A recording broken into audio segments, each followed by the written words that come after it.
Hello, everyone. My name is Adam Mendez.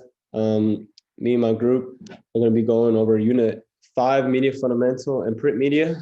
I'm specifically going to be going over um, the beginning of publishing in the United States. So that's where we're going to go. So this is my overview um, of birth of publishing in the U.S. In the colonial America, English locksmith Stephen Day set up a print shop in the late 1630s in Cambridge, Massachusetts. In 1640, Day and his son Matthew printed the first colonial book, the Whole Book of Poems. This would mark the commencement of book publishing in the colonies. So this was a really big deal back in the day, especially, with printing not being big. So it was a pretty big deal and a good start. The biblical poems became really popular in the colonies and quickly sold out its first printing of 17,000. Although there were fewer than 3,500 families living in the colonies at the time, by the mid 1760s, all 13 colonies had printing shops set up.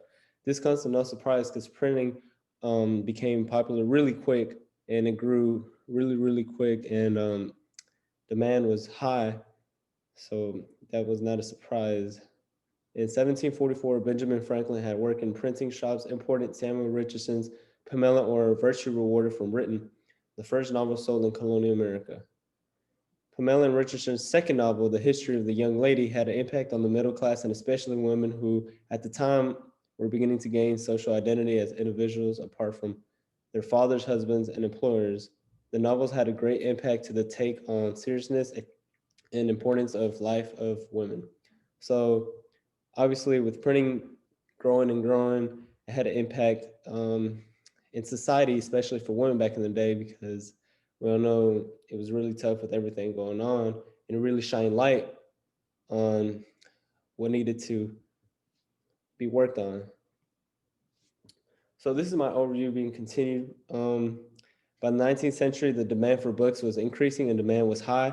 The cost of producing books needed to be reduced. By the 1830s, machine-made paper replaced more expensive handmade varieties. Cloth covers supplemented more expensive leather ones, and paperback books with cheaper covers helped make books more accessible to the masses.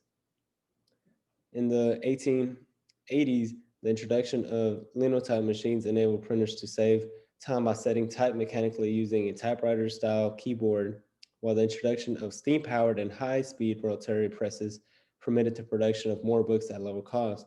That was obviously a really good machine to produce more books quicker and faster, um, to send out to the people. In the early 1900s, the development of the offset lithography allowed books to be printed from photographic plates rather than metal casts, which is, in my opinion, really cool, greatly reducing the cost of color and illustrations and accelerating book production. The printing process became quicker and more mechanized. So, with all these innovative new machines, it allowed printing to go to a higher level and to expediting information to people that needed to be conveyed. So, a real world application um, with the print and would be original printing was used mainly for books, pamphlets, and newspapers. Now we use printing for almost everything, such as clothing, license plates, coupons, advertisements, and everyday items besides the basic book and newspapers. So obviously, it has grown to a lot more than just books and newspapers. The most interesting, in my opinion, from what I've read in this chapter, the development of the offset lithography allowing books to be printed from photographic plates rather than from metal cast, which reduced the cost of color and illustrations greatly. With all the innovative machines, books preserve more culture and knowledge and support environment in the publishing industry. So I highlighted this earlier.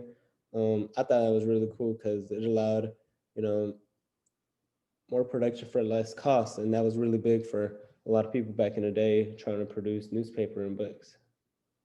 So a key term that stuck out to me throughout the chapter was pulp fiction, which is a term used to describe many late 19th century popular paperbacks and dime novels, which were construction of cheap machine-made pulp material.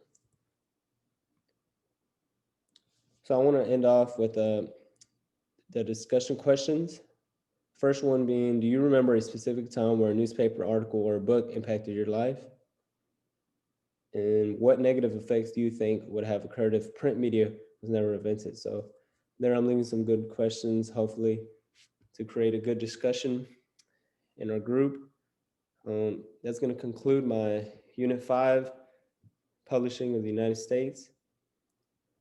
And I hope everyone stays safe and has a good rest of their semester. Thank you for watching.